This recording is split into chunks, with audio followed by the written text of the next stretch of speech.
உம் தாயும் சகோதரர்களும் உம்மோடு பேச வேண்டும் என்று மத்தேயு 12:47. பேசும் அன்பு தெய்வமே, நீர் பேசும் தெய்வம், மௌனமாயிருக்கும் தெய்வம் அல்ல. பேசும் குரலை கேட்கும் தெய்வம், அதற்கு உடனடி பதிலை தரும் தெய்வம். ஆதி பெற்றோரோடு பேசின தெய்வம், எரிய முச்செடியில் மோசையோடு பேசின தெய்வம், மெல்லிய தென்றல் காற்றில் எலியாவோடு பேசின தெய்வம், பரிசுத்தவதியான சூசன்னாவின் துயர குரலை கேட்ட தெய்வம், நையினூர் கைம்பெண்ணு அழாதே என்று பதில் தந்த தெய்வம் நீர். சாகும் முன் வாரும் என்று யாயிரின் துக்க குரலை கேட்ட தெய்வம் நீர். நீர் இன்னும் எங்களோடு பேசுகிறீர். திருவிவிலியத்தின் வழியாக, ஜெபங்களின் வழியாக, திருப்பலிகளின் வழியாக, நல்ல மறையுரைகளின் வழியாக பேசுகிறீர்.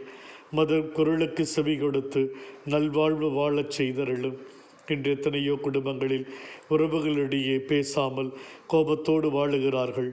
கணவன் மனைவியோடு, பெற்றோர் பிள்ளைகளோடு, சகோதர உறவுகளோடு பல வருடங்கள் பேச்சுவார்த்தை இல்லாமல் இருக்கிறார்கள்.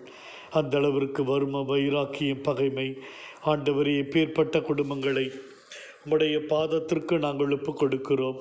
குறைகளை மன்னிக்க, சமாதானத்தோடு வாழ, நல்ல உறவுகளோடு வாழ அருள் தந்து காத்திடும். குடும்ப ஜெபம் இருக்க கிருபை செய்யும்.